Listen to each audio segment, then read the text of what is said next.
Yeah, I served in the Army 2 years, 2 months, 27 days. Ended up with severe chemical exposure in Iraq. I've had 6 heart attacks, 4 cardiac arrests, countless respiratory arrests, and he's the reason I'm still alive.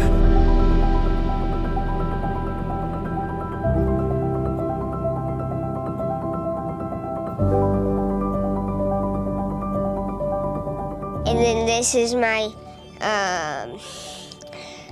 belt buckle, Lone Star National Champion.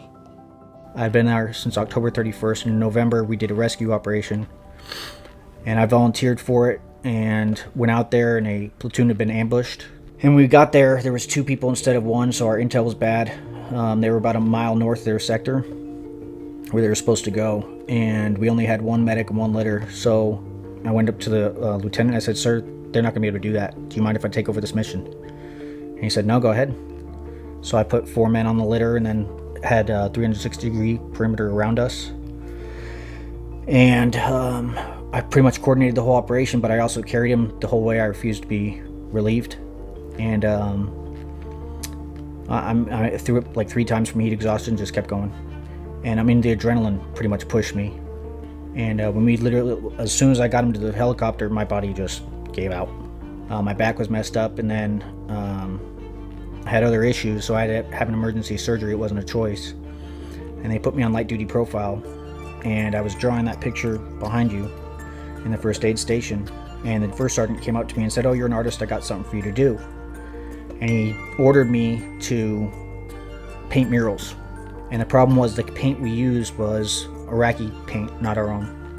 And it ended up having 2 MOP level 4 chemicals in it, which is the second highest chemical MOP level you can have. I was using it with nothing. And so I began to exhibit symptoms of chemical exposure out there, and nobody knew it, including me. You know, how do I go from carrying a guy over a mile to literally I ran a mile 2 months later and both of my lungs almost burst on the spot. So I was automatically retired. Literally, that process started from Iraq.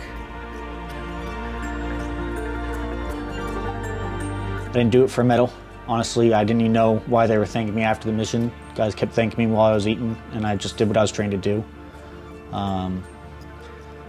I'd do it again. I hurt my back bad because of it, and I'd still do it again. You know, it was just important to get those guys home. I made a promise to my girlfriend at the time that I'd come home, and I'm sure they made the same promise. And then here's a LeBron, Mike Trout, and then Luka Doncic that he bought. When he was a year and a half, I had sepsis. The hospital sent me home. And not knowing it was sepsis, they found an infection in my blood, but didn't try and find the source. And the next morning I woke up holding my heart, rolling around in the bed. Been there, done that. I'm having a heart attack. And went to the hospital again. They ignored me. And then because I was training to be a Special Forces medic, I kind of knew a lot of the stuff. And I saw a red line go up my arm, and I knew it didn't have staph infection. So I called the head nurse in there. I said, "I'm dying. Are you going to do something, or are you just going to stand there?" And, you know, her eyes got real big, and they literally panicked. They figured out I had sepsis. By the time they did, double pneumonia, heart failure, cardiomyopathy, heart attack, kidney failure. I wasn't supposed to live. So he came in at 10:38 p.m. on Saturday night. That Saturday night, they finally let him in the ICU. And I'm writing a book, and in the book, it's the "I said goodbye, he said hello" moment. Because I looked at him, and his mom was holding him on her hip. And I looked at him right in his eyes. I said, "Aiden, Daddy loves you very much."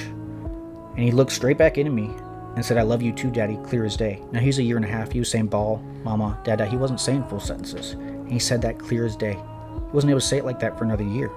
And that's what gave me the strength to push, and our bond's been sealed ever since that day. He came home from school one day, and he's like, "Dad, can we collect cards?"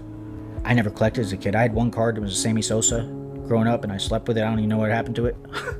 You know, it wasn't like it's worth a ton of money anyway, but that's literally the only card I had, so I never got into the card collecting business at all. I brought home a soccer card. I said, "Dad, can we start collecting?" He said, "Let me do some research," and he has. And then we bought a blaster box from Target. Ironically, we took a picture next to the dog bench thing, and it wasn't because he had the box. It was just so happened to be that moment. He's like, "All right, well, let me think about it, Dad," because he was considering trading it out for a Hot Wheel. He's like, "No, I want to open it, you know, and it's all about him." And so we're going through the packs, and sure enough, we hit a Disco Prism Auto. That kind of led to other opportunities. It was his choice. He turned around and sold it, which, was kind of hard for him because that's his first big hit. And for whatever reason, he kept doing it. He hit the Wander Franco out of 2 Bowman Megas that some guy put back on the shelf. He just wanted to open stuff, and he told me about Luka Doncic. And I'm like, who is that, man? That just doesn't, I don't even know who that is. This card was made possible by not just me, but a few other people.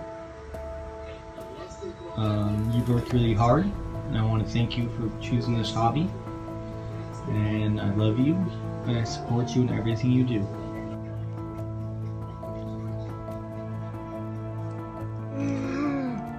The silver prism. What do you think? Thank you. I like it. You had the money.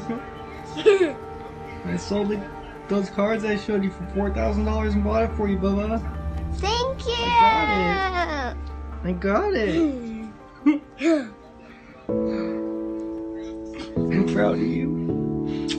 Wow. Show it. There it is, everybody.